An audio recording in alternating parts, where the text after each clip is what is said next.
Hoje, dia 23 de abril, é o Dia Mundial do Livro e decidi então fazer um vídeo um pouquinho diferente aqui para vocês. Afinal, estou há mais de 2 anos falando sobre livros toda semana, conversando sobre eles aqui com vocês. Então, acho que eles mereciam uma homenagem digna, então, nesse dia deles. E os livros fazem parte da minha vida hoje, com muita ênfase, mas sempre fizeram parte da minha vida. Não teve um momento em que eu me afastei completamente da literatura, que me afastei completamente dos livros, e sou muito grata também a essa relação que eu tenho com eles. E fazem parte da minha vida não só como um hobby, como um grande prazer, e eu sempre defendo que a leitura tem que ser um prazer, mas também como algo que edifica a minha vida e que me forma uma pessoa melhor. E acho que tem alguns pontos específicos que eu posso ressaltar aqui para vocês como benefícios que a leitura traz para minha vida. O primeiro ponto que eu queria ressaltar aqui é a empatia, porque os livros fazem com que a gente sinta algo pelo personagem, sinta algo por aquilo que está sendo retratado, e muitas vezes a gente aprende a sentir isso também na nossa vida com as pessoas ao nosso redor, justamente porque os livros nos mostram realidades ou situações de pessoas que talvez a gente não tenha um contato direto, né, no nosso dia a dia, mas tendo esse contato nos livros, nós aprendemos a lidar com essas situações, com essas pessoas. E especialmente naqueles livros em que os personagens, os protagonistas, são muito sofridos, que têm vidas sofridas, mas também são muito carismáticos, a gente aprende a lidar com esse sofrimento, a lidar com essas pessoas passando por coisas que a gente não tem controle ou que a gente possa ajudar eventualmente. Eu acho que um livro que me passou muito essa ideia da empatia foi Os Miseráveis, do Victor Hugo. Eu trouxe aqui a minha edição em 2 volumes. É um livro enorme, né? Mas eu acho que o principal ponto aqui de Os Miseráveis é mostrar também que mesmo nas pessoas que a gente considere ruins, que fazem coisas ruins, existe um pouco de humanidade, existe um dedo de Deus em todas as pessoas, em todas as criaturas dele, e existe sempre a possibilidade de redenção, existe a possibilidade da pessoa redimir os seus erros e também viver uma vida em prol do bem, em prol dos outros. É justamente isso que a gente tem aqui no nosso protagonista, no Jean Valjean, e a gente tem vários outros protagonistas aqui que mostram o seu sofrimento, mostram as suas dificuldades e mostram também essa humanidade. Então, ver a humanidade no outro é algo que a literatura consegue trazer para a minha vida de uma forma muito especial. Além da empatia, que é você entender o outro, né, eu acho que a literatura também consegue fazer com que nós entendamos a nós mesmos. E quando a gente se identifica com o personagem, quando a gente vivenciou algo que o personagem também viveu, ou age da mesma forma que aquele personagem, a gente acaba se identificando e acaba aprendendo a lidar melhor conosco, né? Porque nós temos contato com as consequências dos atos desses personagens, com seus pensamentos, com seus sentimentos. E isso faz com que nós internalizemos também esses sentimentos e possamos olhar para dentro de nós mesmos de um jeito mais carinhoso até e de um jeito mais profundo. E eu senti muito isso lendo esse livro maravilhoso aqui, que é Orgulho e Preconceito, da Jane Austen. E é engraçado, né? Um livro de 1813, bem anterior aqui, mas que eu me identifico muito com a personagem principal, que é Elizabeth Bennet, justamente porque ela é muito impetuosa, às vezes ela faz as coisas sem pensar muito bem, às vezes responde de um jeito ríspido, que pode ser levado para um outro lado.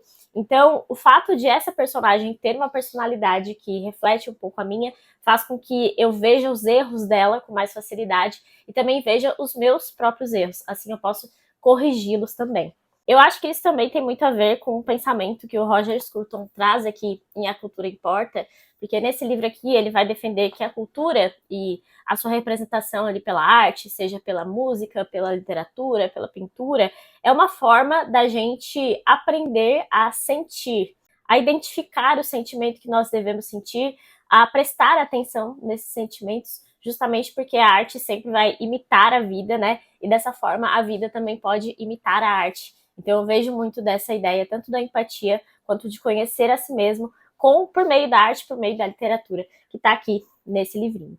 Outro ponto que para mim é muito forte e muito especial na literatura e nos livros, né, de forma geral, é a contemplação da vida, a contemplação do cotidiano, porque tem muitos escritores que trazem descrições de pequenas cenas, de alguma paisagem que são muito fortes e que mostram que às vezes essas paisagens estão próximas de nós e a gente nem presta atenção, a gente está prestando atenção na correria do dia a dia e não para ver as pequenas coisas belas da vida. E um livro que me fez lembrar um pouco isso foi O Continente, aqui, do Érico Veríssimo, até porque esse livro traz paisagens muito próximas aqui de mim, que eu moro no sul do Brasil, né, moro em Santa Catarina, e já fui para o Rio Grande do Sul várias vezes, então ter essa possibilidade de ver esse olhar, né, do Érico, que traz descrições belíssimas e ambienta muito bem os seus livros, me fez pensar também nisso, né, de como tem muitas dessas paisagens aqui perto da gente,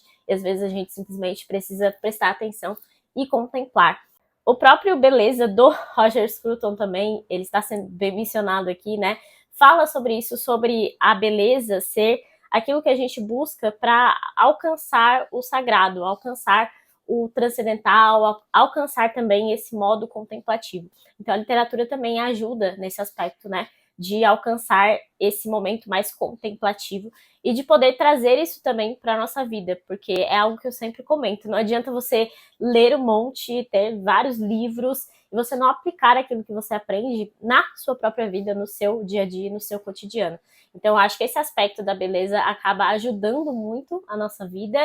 em coisas que talvez a gente não veja consequências imediatas e a gente vive numa sociedade que precisa muito, né, dessas consequências imediatas, mas a beleza, o ócio, a contemplação são partes essenciais das nossas vidas. Outro aspecto que eu amo na literatura é a possibilidade de viajar pelas páginas e conhecer uma série de culturas, uma série de países e até eras ou séculos, anos que nunca mais vão voltar, né, obviamente, mas que a gente pode conhecer por meio da literatura. Então, eu nunca fui para vários países que eu conheço por meio da lente de cada um dos grandes escritores. Eu nunca vou conhecer a Paris da Idade Média, mas eu pude contemplá-la por meio do Corcunda de Notre Dame do Victor Hugo, por exemplo. Eu nunca vou visitar São Petersburgo do século XIX, mas eu posso contemplar por meio da visão de Lev Tolstói, de Fyodor Dostoiévski, dos grandes literatos também daquele país. Até mesmo o Brasil, eu nunca visitei o Nordeste, mas eu pude conhecer um pouco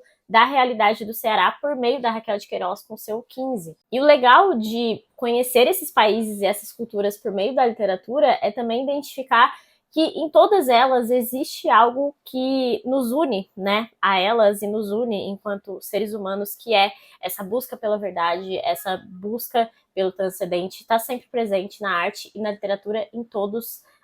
as culturas, todos os países. E quando a gente fala em literatura, a gente não pode deixar de lado também a não ficção, né, a história, os ensaios, e eu acho que estudar a história também, trazendo para a ótica da literatura, ajuda a entender melhor essas nossas viagens no tempo e viagens pelos países. Como foi, por exemplo, quando eu li Uma História Cultural da Rússia, que é um livro de não ficção sensacional, em que eu pude ter contato com a construção da cultura russa e pude entender melhor também os livros da literatura russa, que são tantos e que eu gosto tanto de ler também. Da mesma forma, ler sobre essas outras eras, sobre esses outros momentos históricos, faz a gente entender até onde nós viemos parar e também poder ter um pouco de contato com esses lugares que já não existem mais, né? Como é o caso, por exemplo, da Viena, do Império Austríaco, de Stefan Zweig, e como a sua ruína teve uma importância tão grande no mundo e foi um baque tão grande no mundo. Então, mais uma vez, essa ideia de entender as culturas e entender a história, não só por meio do estudo da história propriamente dita, mas também por meio da literatura e dos livros. E falando em viagem, eu não posso deixar de mencionar as viagens quase que literais que aparecem nos grandes livros, especialmente nos clássicos, que são os meus preferidos, né? E é claro que eu preciso trazer aqui para comentar o meu livro da vida, o meu livro preferido, aquele que mudou totalmente a minha visão em relação à literatura, que é Uma Viagem pelos Mares. E justamente essas viagens que eu adoro fazer pelos mares, apesar de nunca ter navegado, apesar de no máximo ter entrado num barquinho, numa canoa, e nunca ter entrado efetivamente num navio, eu tenho aqui uma vivência marítima graças a esses livros, graças à literatura, mais uma vez. E por fim, o último ensinamento que eu queria trazer para esse vídeo e que eu acho que é um dos mais importantes, é algo que a gente precisa sempre lembrar e precisa sempre ter em mente. Afinal, nós temos muita coisa para ler e parece que tem pouco tempo